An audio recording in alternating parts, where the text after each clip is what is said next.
conversations about the state of prisons. But today, we will engage a civil society organization made up of very young people who are also focused on bringing reforms to Ghana's prisons. Indeed, in 2016, I personally visited the Nsawam medium security prisons, and I did tell that story here on GBC News, where we found that prisoners at the time who lived in congested cells would urinate, I beg your pardon, and if you're eating at this point in time, forgive me, they would urinate collectively into a bucket so that they could use that urine to flush their own toilet.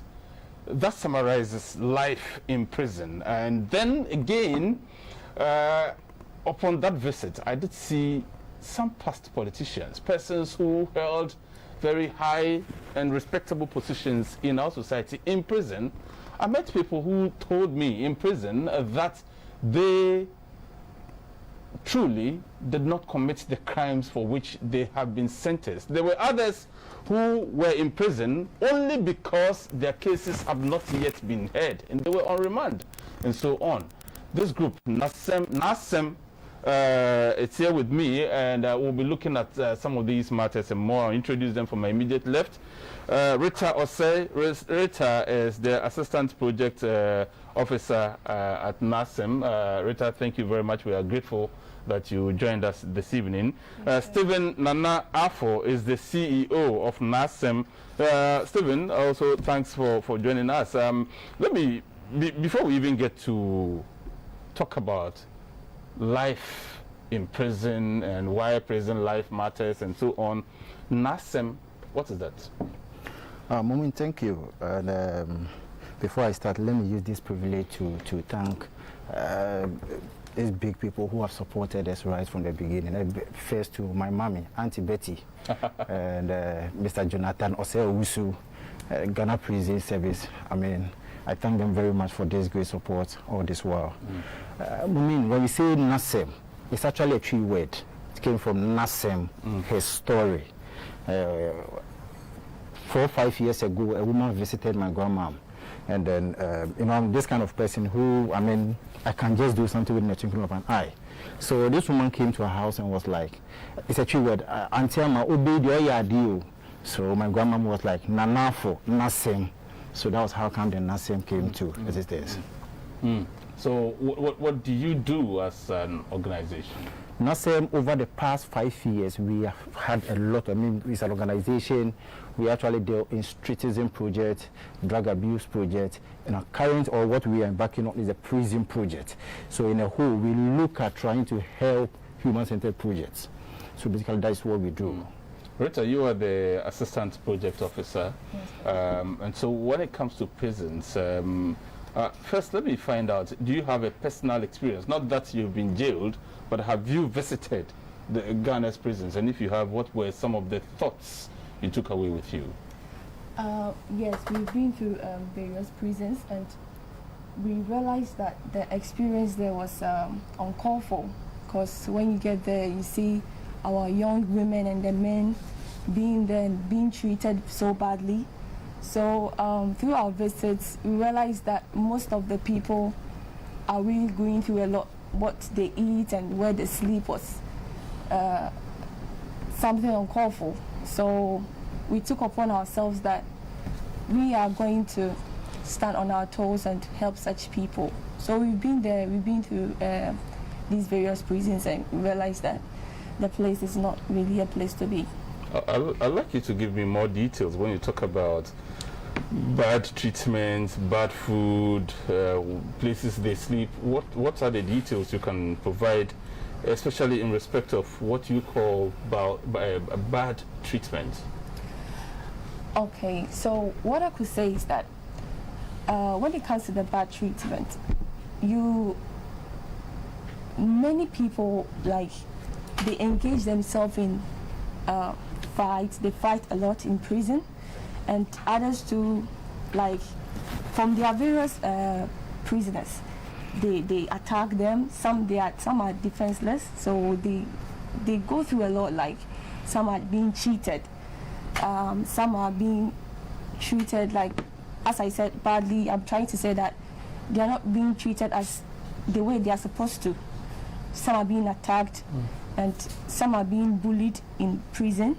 And when it comes to the way the bad place, where they sleep is, there's not enough space for them to be. They are always they're cramped up. Yes. Together in prison and so on. So these are the things that you talk about.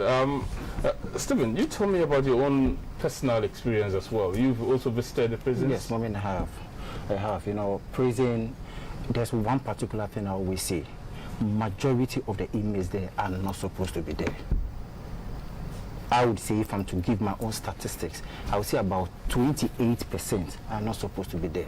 So if you look at this, someone not supposed to be there and being in prison, I mean, I know you would have a feeling of this. So it's a bad experience personally. I know there are others who, for 1 or 2 crimes, are there fine. They are supposed to be dealt with. But people who are not supposed to be there for 1 or 2 reasons, I feel it's a personal decision.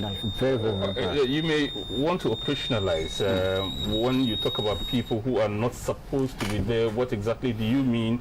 These are persons mostly who have been through the judicial system, the courts, heard their cases, and upon some considerations, legally so, a decision was made for them to serve in prison and so on. Well, let me give you one instance.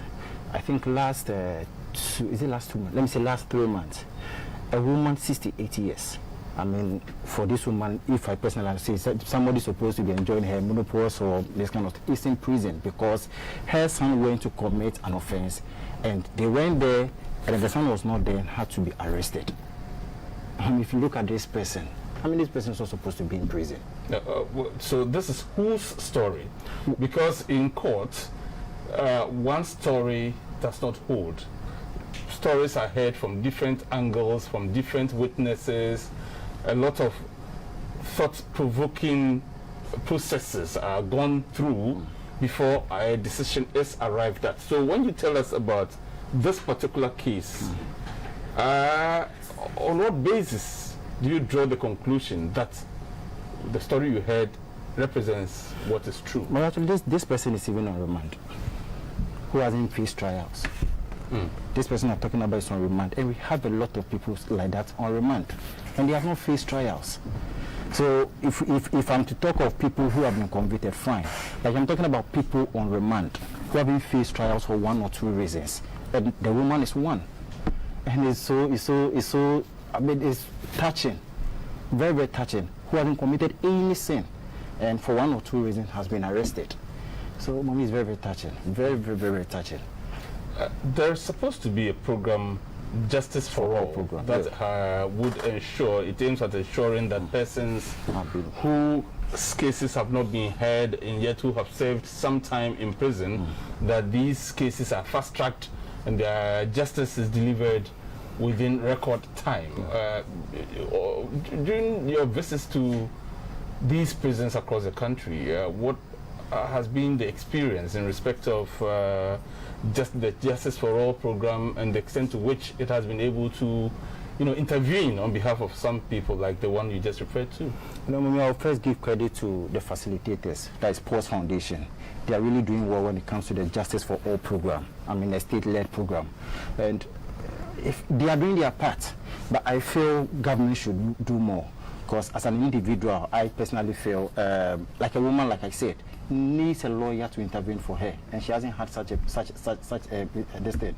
So Justice for All program, of course, they are doing their part to help release people like this, but I feel the government should come in to help more. Yeah. So Rita, you told us about congestion in prisons. Were you referring to the male cells or the female cells have the same? At the beginning, I talked about my experience when I visited the NSAWAM prisons, but of course that was the male side.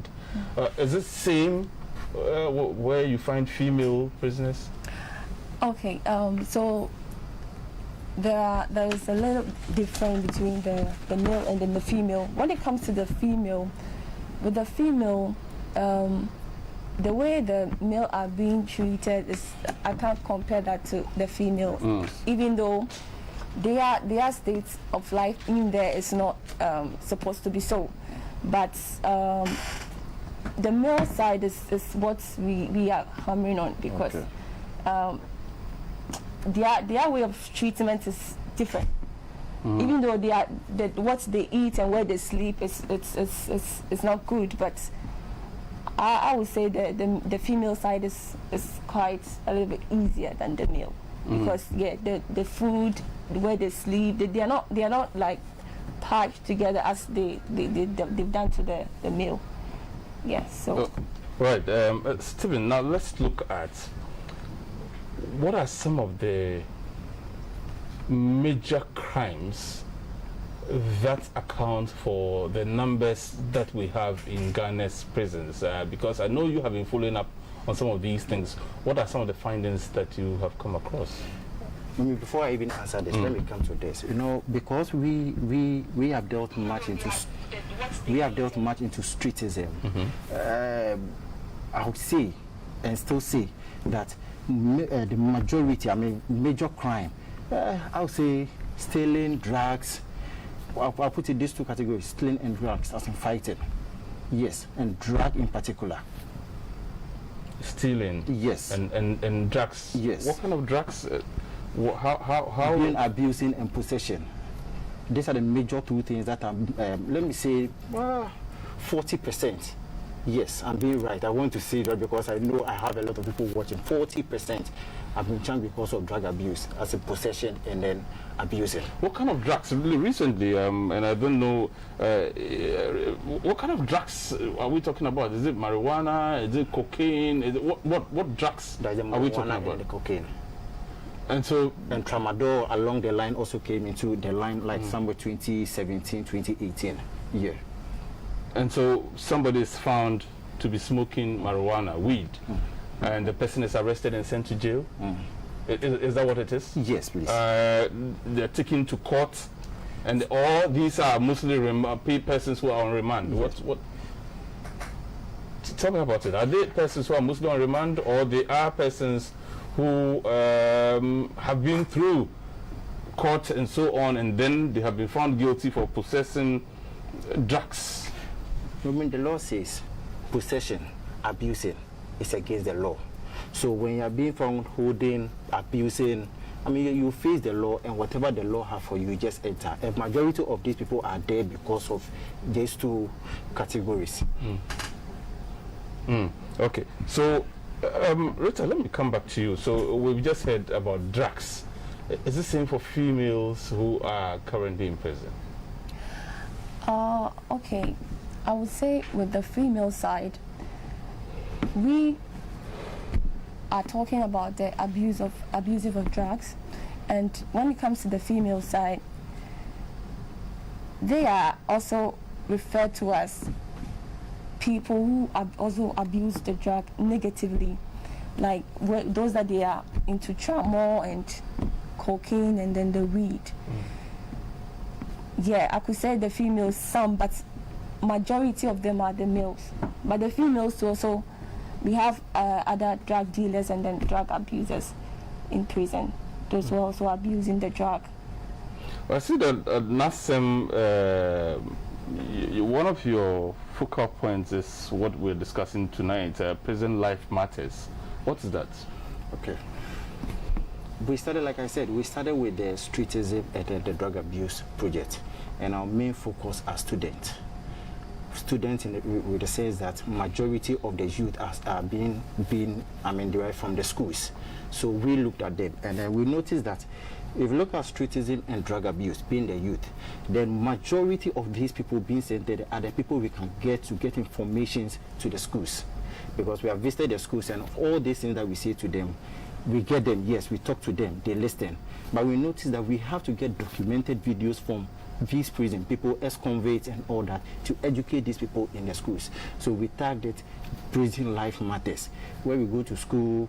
We have this, a normal setup where students watch this video from these ex-convicts and people who have been detained and all that in prisons, and educate the students. So that's the project we are having or ongoing. Prison Life Matters, purposely to use documented videos from prisons to educate the youth or students. How do you come by these documented videos? Okay, so some are ex-convicts, some are also there. We've had, we've had a lot. We had a video around that, 30 minutes video. It's already done, where we shot it. Most have been in the prison as a result of drug. Others on the street were arrested there. We have all these ones in 30 minutes to show to the students.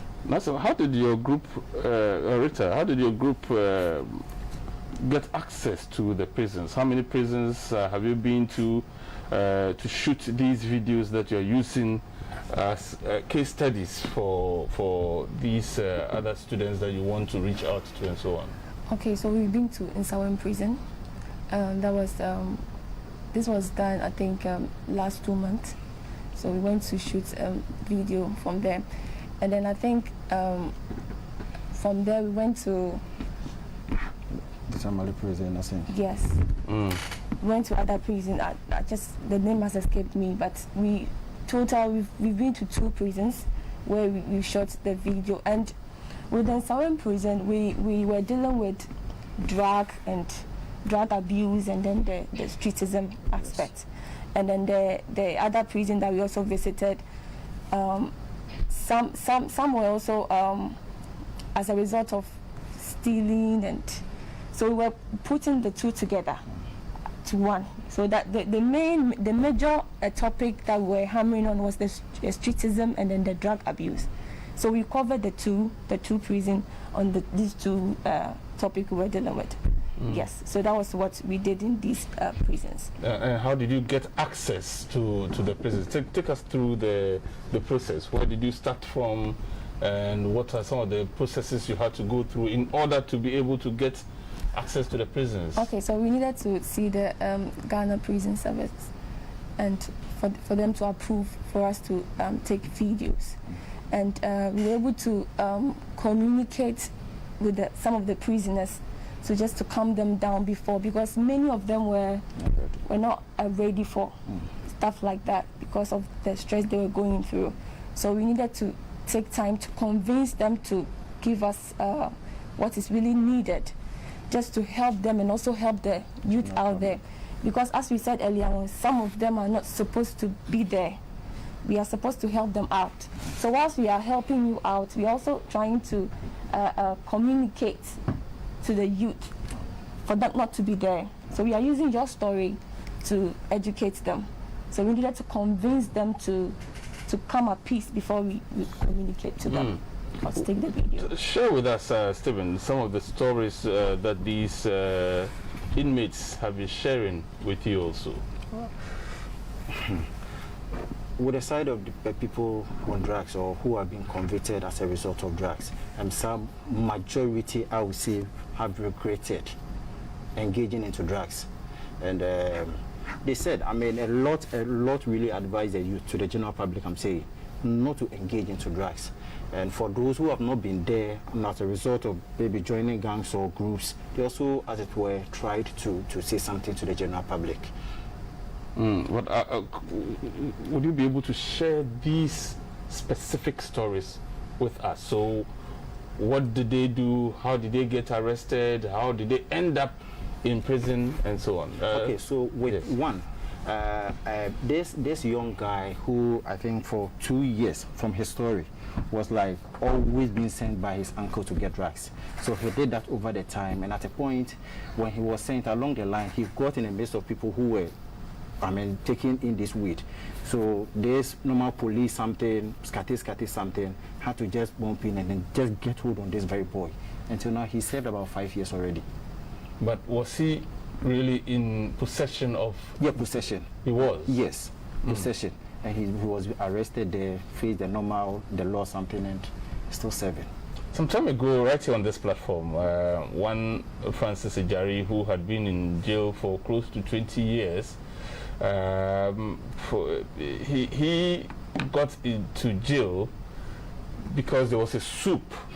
He unfortunately found himself at the wrong place at the wrong time, got arrested together with other criminals, and he was thrown into jail for close to 20 years. It turns out, after almost 2 decades, that he particularly was not a criminal, and yet 20 years of his life had been wasted in prison.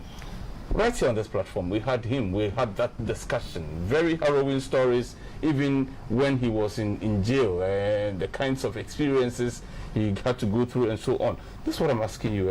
Rita, do you also remember any of the stories that the inmates shared with you during your shooting of those videos? Okay, so there was this particular guy that was also sharing a story, and the story was about he was not into that. He was not into drugs, but that was why our main topic is based on students. So he was a student, and after senior high school, he got to find out, like, he found out himself in the midst of friends, but the parents were not doing their part. The parents were just, they were not showing any responsibility. They just left the guy. And so he just had some few friends where he normally go to visit. So through that, they were also involved in this drug abuse. They were smoking weed. So he was friend with them, and through the process, they were not arrested though, but he was, because that time he was not fortunate. He was in the midst of them, but he realized that, like, there was an attack from the police, and the friends were nowhere to be found, and he was caught. So he was just there one time, and then the police just show up, and then he was the victim at that time. So that was the experience I had, even though, yeah, he was crying because he was not into that. He was introduced into such an act. Yes, so that was what. Interesting. Again, you are going around school, your group, schools and so on, to educate them. Is it because in your rounds you have discovered that most of these inmates, the persons who were arrested for dealing in drugs and for stealing, that they were persons who had graduated from senior high school and so on? Is that what you noticed? Yes, because we realized that most of them are students. Some students, after school, they find themselves in on the street, and they join these gangs to do this, involved in this acts. So we realize that most of them are students, and that is why we are basing our project on students, and that's why how come we brought this brochures to deliver to students, to educate them, to create awareness, so they don't find themselves in there. Some are fortunate. After school, they get job opportunities, but some, because of one or two reasons, and parents are not really taking care of them, they don't have any other choice than to just do whatever they want to do. And so that's how come they find themselves in situations like that. Yes. So I see that you have prepared some information to deliver to students in order to get them to stay away from the things that could lead them into prison. And you talk about hard drugs, of course, you have told us. But when you go there, when you go to the schools, what do you say to them about hard drugs, and how the usage of hard drugs can lead them into prison? Like I said, when we started our project, it wasn't even aligned with way back 2018. Sentencing on drug abuse. We were then engaging the FDA to help us do this project. And we noticed that, of course, even one school, I would like to mention that they're doing one secondary school.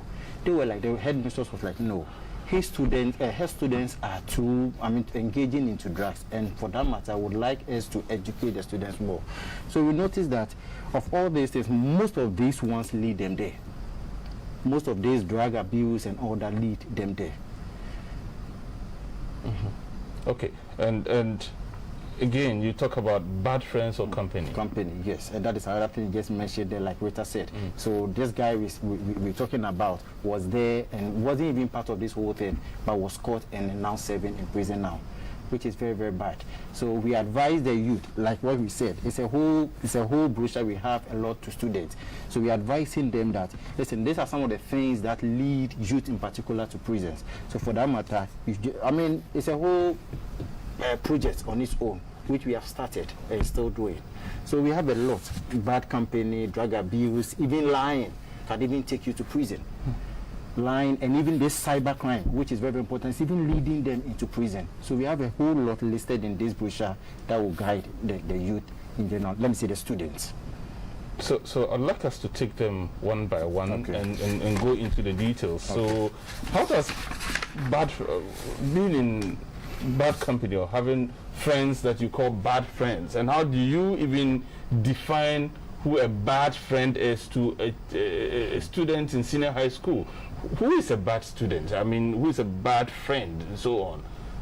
What do you tell them? Yes, when we're talking about bad friends, a bad friend gives bad advice, introduce you to places that are not good for you. You are being sent to school to study, and your main purpose is to follow the academic work.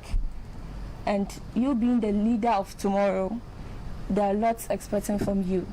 So when you're talking about bad friends, you engaging yourself or being associate yourself with bad people that don't have good advice to give you, something that will bring positive influence in your life. So you just follow their bad attitude as in a way of, oh, I have this there's this club joint here, let's just forget about education or studies and let's just join.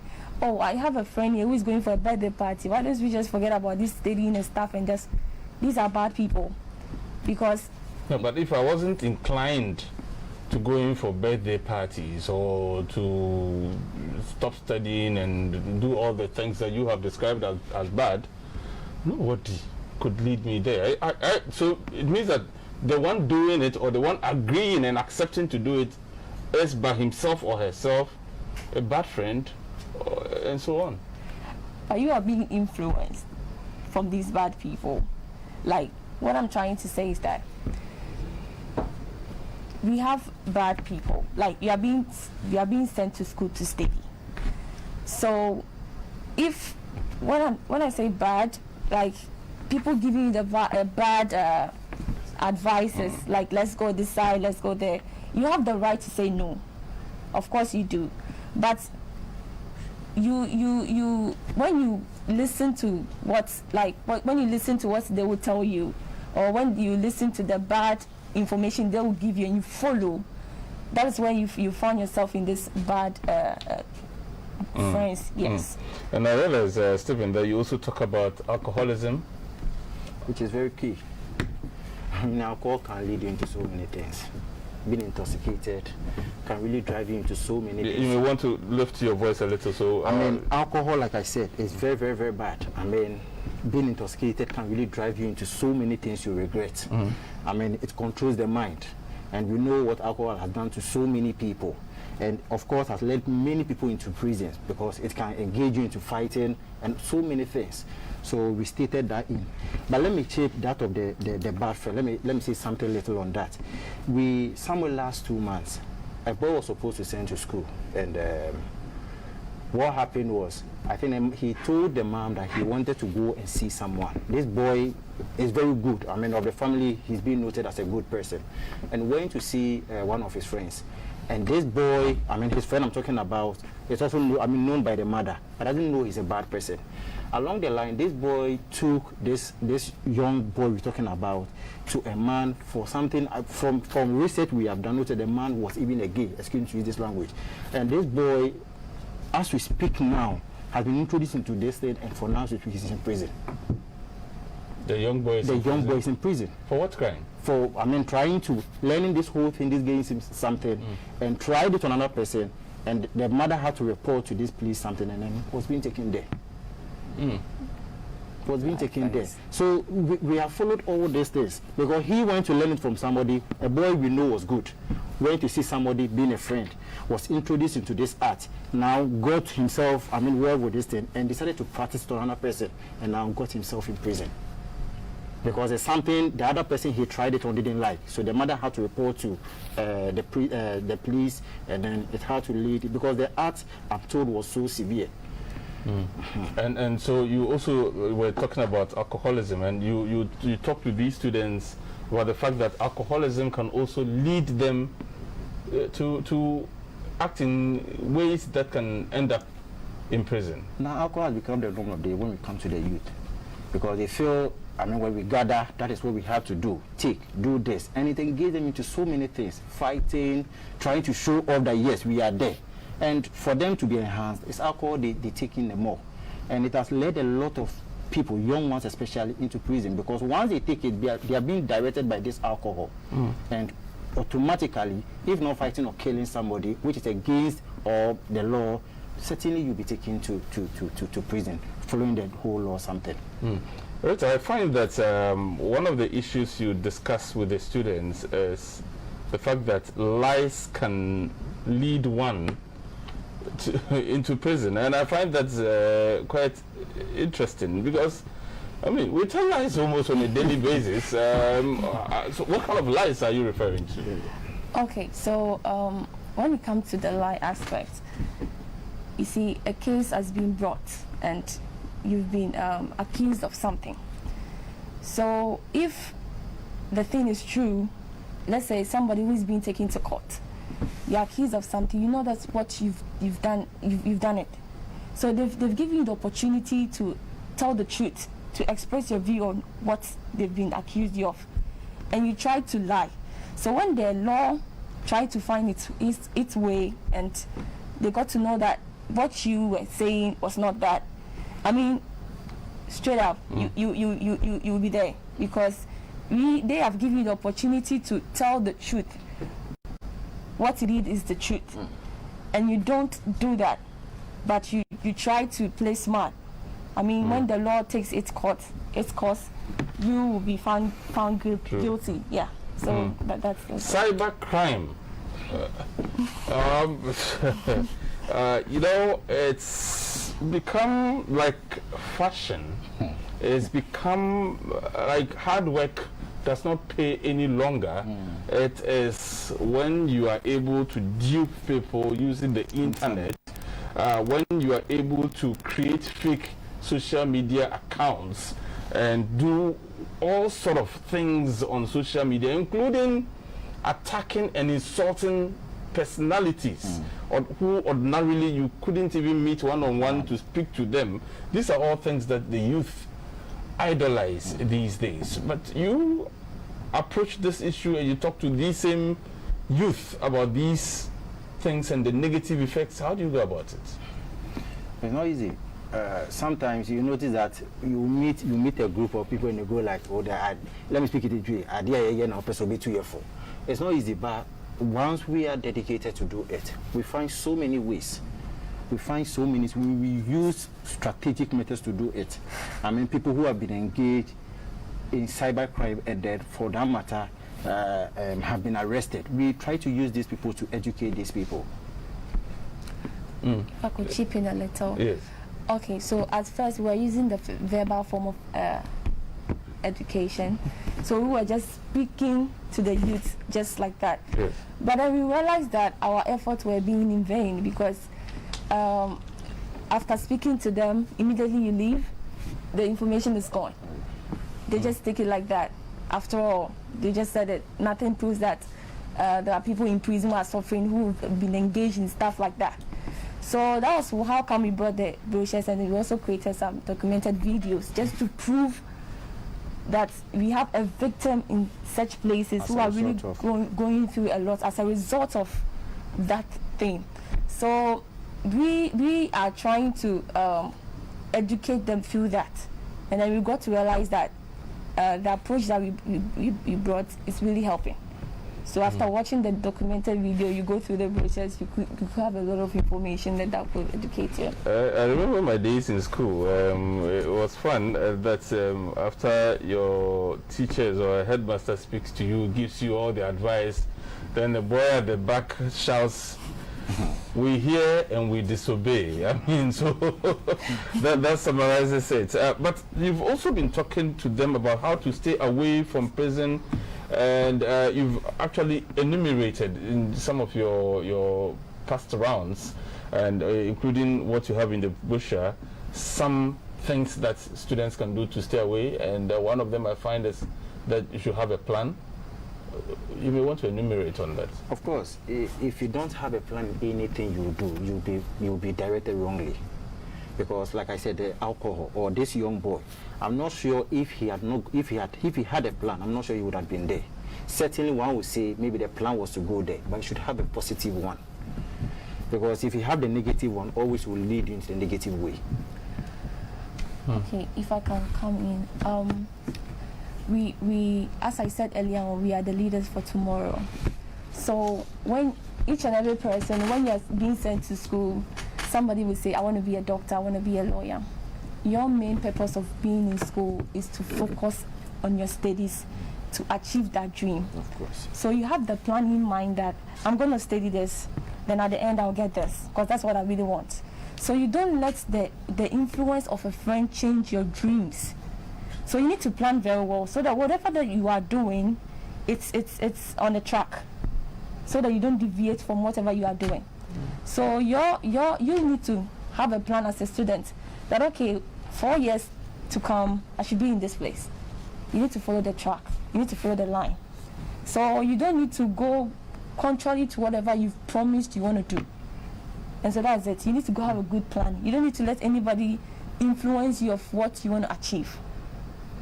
At the secondary school level, students are mostly still below the age of 18, and what that means is that they are still very much under the control and influence of their parents. But I find parenting missing in your activities. Well, it's true. Well, most of the time we want to use the parent aspect in a form of educating them while the students read this. So in our previous campaign, what we're doing is we use people we call our parents. We're using Mami Dokono, we're using Mami Fante, to whom we call our parents to educate them. And we did that, and it went well. So we for now, we will call this volume 1 and trying to send on the students the more. And in future, we'll try and embed more to make it richer and richer. Let's talk again about what you still have confidence in yourself. Yes, have confidence in yourself. Whatever that you are doing, don't let somebody shatter your dream. Somebody can come and tell you, oh, everybody want to be a doctor. Are you sure you can get there?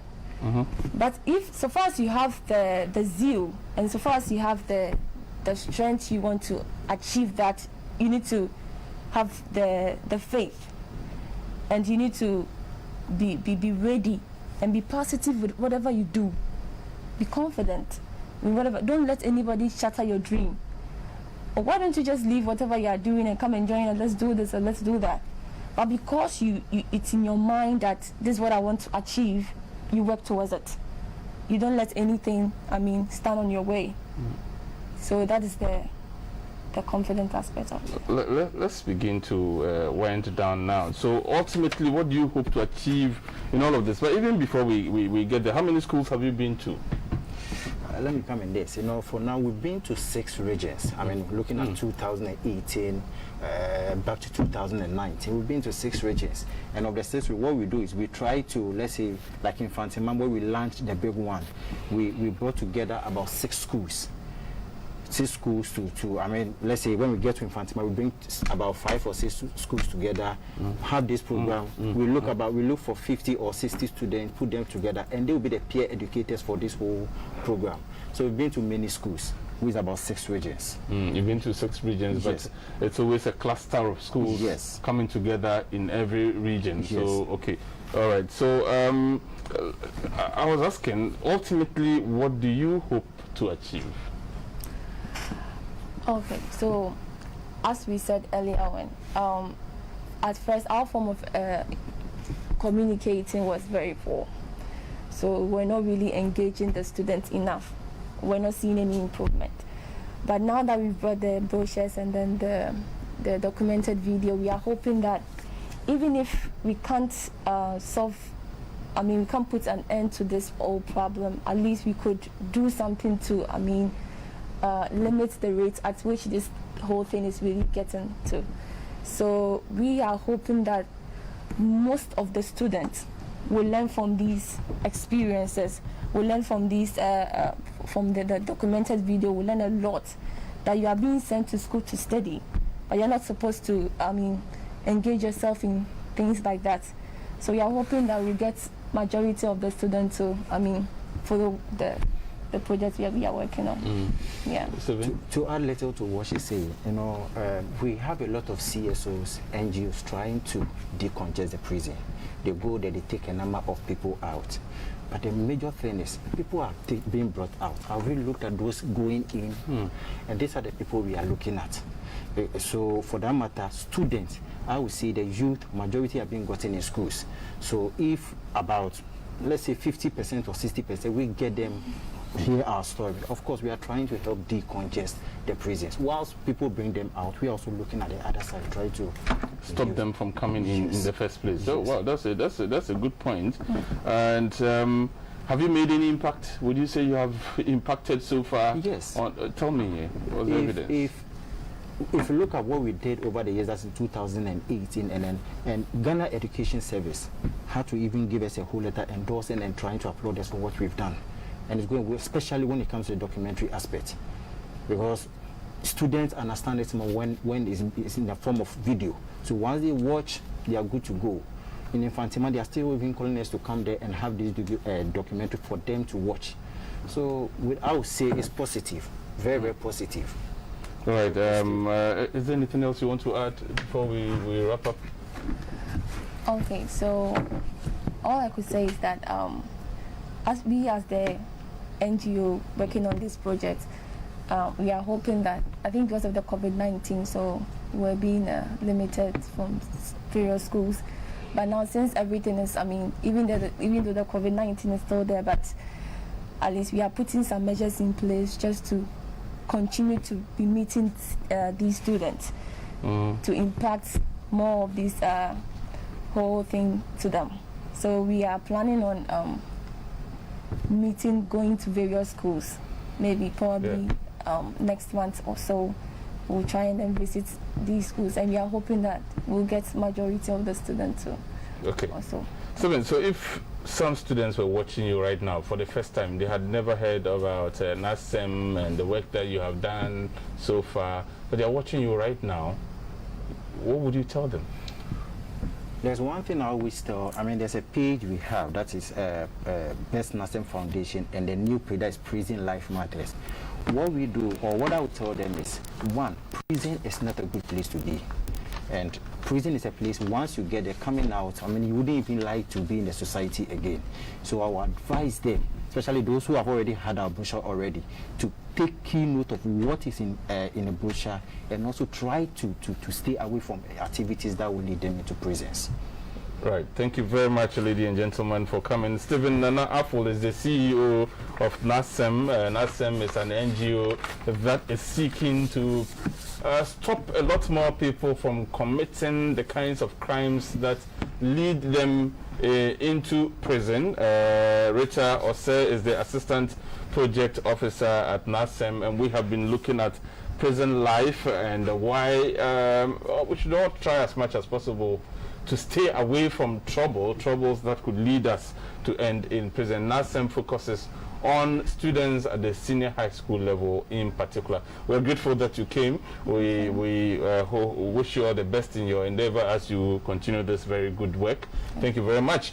Thank you. We'll be back here tomorrow with another edition of Moment Tonight. Until then, you have a very good night. The news comes up at 10.